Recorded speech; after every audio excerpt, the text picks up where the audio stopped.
Iron County Republicans, why would you vote for a Democrat? Hello, my name is Thomas Loveheart, and I'm a lifelong independent who is running under the Democratic banner this November against the Republican incumbent Rex Shipp. And maybe you don't know Rex Shipp, but he represents our district, that is House District 71, that includes Cedar City, Parowan, Narraville, parts of Enoch, and this is a deep, deep red district. I'm talking about 80% of the voters out here always vote for the Republican. And they have for decades. And I just want to ask, what has come of that? The legislature is constantly selling out to big developers to the point that we have experienced explosive growth for the last 10 years, but home prices still are out of reach for too many that live here. And now these corporations are renting those homes. So we're creating a permanent class of renters while home ownership falls further and further out of reach for regular working residents of Cedar City. The legislature constantly sells out to big agriculture, these alfalfa farms that are growing this extremely water intensive crop out here, using 80% of the water for the area and draining our aquifers. And now the legislature wants to spend $280 million on a taxpayer-funded loan building the Pine Valley water supply pipeline that will take groundwater from Beaver and transport it to Cedar City. But in order to pay for that, the water rates of residents living here in Cedar City are projected to increase by 300 to 700%. And that is not just my pie in the sky guess. That is the legislature's own estimation.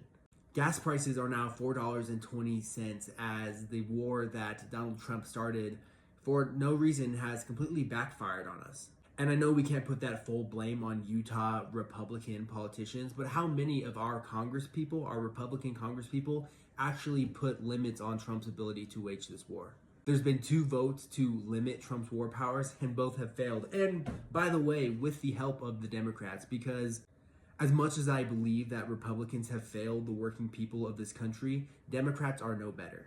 Both parties have been captured by special interests and corporations and billionaires and lobbyists to the point that they no longer represent the people that have elected them. And instead, they only exist and they only use their office to further the interests of these corporations that are paying their campaign donations. Every year, costs for regular, hardworking Americans like you are going up, while our politicians continue to fund more massive tax breaks for billionaires, or continue to fund massive tax breaks for private property developers, or massive tax breaks for agriculture.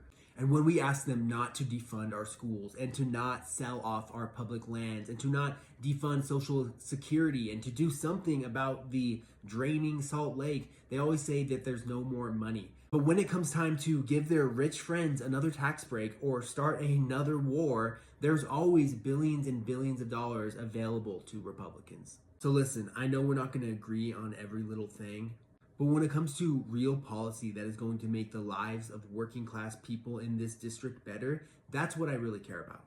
And I can't believe that we don't have representatives who seem to care about that also.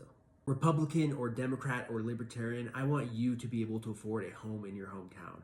I want you to be able to afford your healthcare so that if you get sick, you don't go bankrupt or die.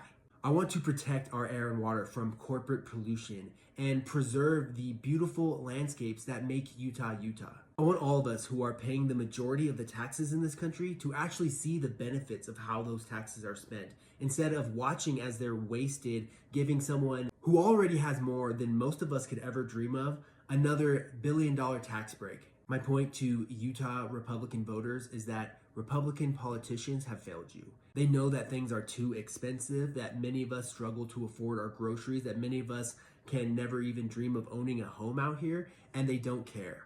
The second biggest voting group out here are not Democrats, it's unaffiliated voters, independents like me.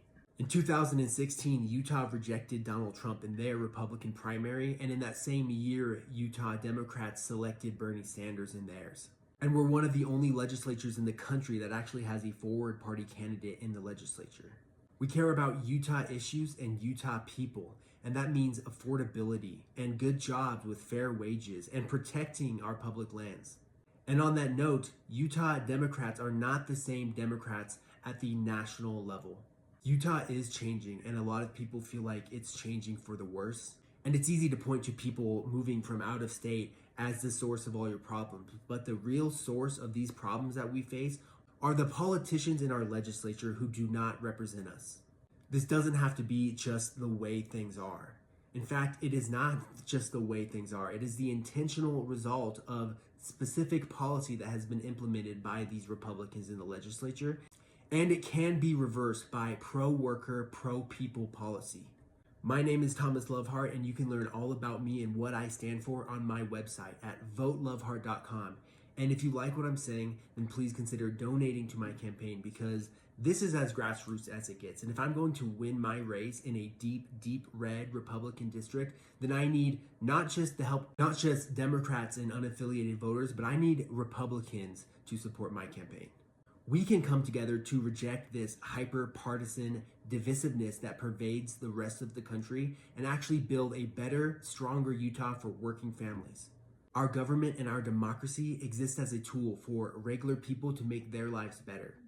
And if the politicians serving in the legislature refuse to take their job seriously, then we need to get them the hell out of there. Rex Shipp has spent 8 years in the legislature, and he can't point to a single policy that has actually improved the lives of working people in his district.